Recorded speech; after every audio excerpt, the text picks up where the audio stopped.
बीते रोज पन्ना जिले के अजयगढ़ में हुआ भाजपा कार्यालय का उद्घाटन। खजुराहो लोकसभा के भाजपा प्रत्याशी वी.डी. शर्मा ने फीता काटकर किया कार्यालय का शुभारंभ। इस आयोजन में भारत माता व महापुरुषों के चित्रों पर माल्यार्पण कर दीप प्रज्वलन किया गया। कार्यालय में कार्यक्रम के दौरान राज्य मंत्री दिलीप बहरवार ने अपने उद्बोधन में कहा कि इस बार हमारे सामने कोई टक्कर में नहीं है, इसलिए अपनी जीत का प्रतिशत दोगुने से भी अधिक बढ़ाना होगा। तो वहीं पन्ना विधायक बृजेंद्र प्रताप सिंह ने सपा व कांग्रेस गठबंधन पर तीखी टिप्पणी करते हुए कहा कि कांग्रेस तो पहले ही पलायन कर चुकी है, जबकि समाजवादी ने खुद ही अपना नामांकन रद्द करा लिया, जिससे हार का सामना न करना पड़े। भाजपा प्रत्याशी ने डॉक्टर श्यामा प्रसाद मुखर्जी को श्रद्धांजलि देते हुए कहा कि इस बार हर बूथ पर 370 वोटों का इजाफा कर पार्टी के पितृ पुरुष डॉक्टर श्यामा प्रसाद मुखर्जी को श्रद्धांजलि दी जाएगी। तो वहीं शर्मा बोले कि प्रधानमंत्री की जन कल्याणकारी योजनाओं से प्रभावित होकर इस बार मुस्लिम वोटर भी भाजपा को वोट करेंगे। इस मौके पर भाजपा प्रत्याशी वी.डी. शर्मा के साथ सतना महापौर योगेश ताम्रकार, राज्य मंत्री दिलीप बहरवार, संयोजक सतानंद गौतम, पन्ना विधायक बृजेंद्र प्रताप सिंह, भाजपा जिलाध्यक्ष ब्रजेंद्र मिश्रा, नगर परिषद उपाध्यक्षा सीता सरोज गुप्ता के साथ तमाम भाजपा कार्यकर्ता मौजूद रहे। आइए देखते इस रिपोर्ट को।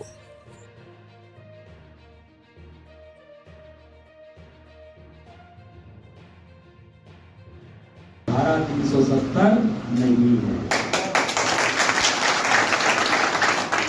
तो मैं जो कहना चाहता हूं कि गुलामी के सारे प्रतीक देश के अंदर मोदी जी ने समाप्त कर दिए। सुभाष चंद्र बोस की मूर्ति देश के अंदर नहीं लगती थी। जो नेता इस देश के अंदर देश की आजादी के लिए जापान में, जर्मनी में जाकर के जिन्होंने सेना का गठन किया और उसके बाद आंदोलन चलाया था, लेकिन सुभाष चंद्र बोस को इन्होंने आतंकवादी मान के रखा था। लेकिन हमें गर्व है कि मोदी जी का सरकार आती है तो कर्तव्य पथ भी बनता है दिल्ली के अंदर, और कर्तव्य पथ पर सुभाष चंद्र बोस की मूर्ति लगने का काम भी हुआ होता है। 4,94,000 थे। अब तो मुझे ऐसा लगता है कि हमारे सभी कार्यकर्ताओं ने जरा अपना मन बना करके अपने बूथ को पकड़ लिया, अपने बूथ पर हम काम करेंगे। अभी मोदी जी ने अभी एक योजना शुरू की अभी जस्ट, कि मैं जहां पर भी जाऊंगा और जहां मुझे लोग रिसीविंग करने के लिए आएंगे, स्वागत करें अपना लोग, तो जैसे माना कि आप वहां गए और प्रधानमंत्री का स्वागत कर रहे हैं, तो प्रधानमंत्री पूछेंगे क्या नाम है आपका? योगेश ताम्रकार। बूथ नंबर क्या है आपका? तो आप बताएंगे 210 बूथ। अच्छा, उस बूथ में कौन से ग्रेड का बूथ है? तो वो कार्यकर्ता जानता है तो बताएगा, नहीं जानता तो नहीं बताएगा। वो कहेगा एक ग्रेड का बूथ है, कितने वोट मिले थे? तो 370 वोट बढ़ाने की क्या योजना आपने की है? उन्होंने कहा जितने मुझे मिलने आएंगे उनको अपने बूथ की पूरी जानकारी होनी चाहिए।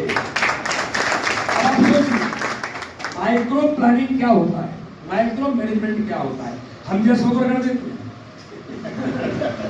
इसलिए मैं एक पन्ने का प्रमुख हूँ मेरे बूथ पर, और पन्ना प्रमुख की बैठक ले लिए मैंने कि मेरे पन्ने में कितने लोग हैं, उनकी बैठक लेके आ गए होंगे। कभी पूछ सकते हैं, तुम प्रदेश के अध्यक्ष हो, पन्ना प्रमुख हो, आपने पन्ने के लोगों के साथ बात की है? आपके पन्ने पर कितने हितग्राही हैं? आपके बूथ में कितने हितग्राही हैं? यही भाजपा की ताकत है और यही भाजपा का नेतृत्व। दुनिया का सबसे बड़ा लोकप्रिय नेता है कि जब युद्ध के दौरान भारत के नागरिक फंस जाते हैं तो रूस जैसा देश, और दोनों देशों के अंदर युद्ध चलता है और भारत के नौजवान बच्चे हमारे जो पढ़ रहे होते हैं, मेडिकल की पढ़ाई कर रहे होते हैं यूक्रेन के अंदर, और दोनों देशों के अंदर प्रधानमंत्री मोदी कहते थे कि भाई मेरे बच्चे पढ़ रहे हैं। देखिए, विपक्ष हो या न हो, लोग मैदान छोड़ के भागते हैं, हमें तो आनंद आता लड़ने में। लेकिन भारतीय जनता पार्टी के कार्यकर्ताओं ने, प्रधानमंत्री नरेंद्र मोदी का संकल्प है कि इस चुनाव में हर बूथ पर 370 नए वोट डॉक्टर श्यामा प्रसाद मुखर्जी के श्री चरणों में समर्पित करना है धारा 370 के इमोशनल इशू पर। और ये संकल्प भाजपा के कार्यकर्ता का है। तो ये चुनाव भारतीय जनता पार्टी हर बूथ पर लड़ रही है और अजयगढ़ के क्षेत्र में भी, पन्ना विधानसभा में भी हर बूथ पर इस बार जीत का इतिहास बनेगा।